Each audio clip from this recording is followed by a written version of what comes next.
السلام عليكم متابعي قناة سبورت فليت، مرحبا بكم في فيديو جديد على القناة. أفسدت احتفالات لاعبي فريق برشلونة منذ قليل بعد تتويجهم بلقب بطولة الدوري الإسباني للمرة 27 في تاريخهم بسبب جماهير نادي إسبانيول، واستضاف ملعب باور 8 مباراة الفريقين في إطار منافسات الجولة 34 من الليغا، حيث فاز برشلونة ب4 أهداف مقابل هدفين. واحتفى لاعبو برشلونة عقب المباراة بلقبهم قبل أن تفسد فرحتهم على يد جماهير إسبانيول الغاضبة التي اقتحمت الملعب في مشهد سيء. وهرع جمهور إسبانيول إلى الملعب للتعبير عن غضبهم مع اقتراب فريقهم من الهبوط، مما تسبب في حالة من العلح بين لاعبي برشلونة الذين سارعوا اتجاه النفق المؤدي إلى غرف الملابس. ولم تكتفي جماهير إسبانيول بذلك، بل ظلت تحطم كراسي في الملعب وسط تغافل أمني.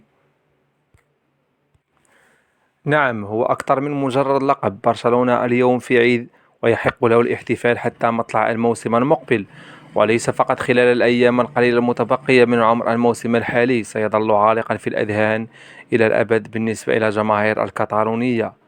مكسب مهم جدا عاد على البارسا بعد فوزه بلقب الليغا، فهذا التتويج ضمن له التواجد في التصنيف الأول على مستوى قرعة دوري أبطال أوروبا في الموسم المقبل. هذا الأمر افتقد إليه الفريق الكتالوني في السنوات الأخيرة، مما جعله دائما يتواجد في المجموعة معقدة ويصطدم مع كبار أوروبا مبكرا، وبالتأكيد لا يرغب في الموسم القادم في تكرار سيناريو الإقصاء المبكر مرة أخرى، لأنه سيكون عازما هذه المرة على الذهاب لأبعد نقطة ممكنة في البطولة. ولم لا العودة إلى منصة التتويج فيها أيضا كما فعل بالليغا. إلى هنا نصل إلى نهاية هذا الفيديو متابعي قناة سبورت فليت، نلتقي في فيديو آخر، إلى اللقاء.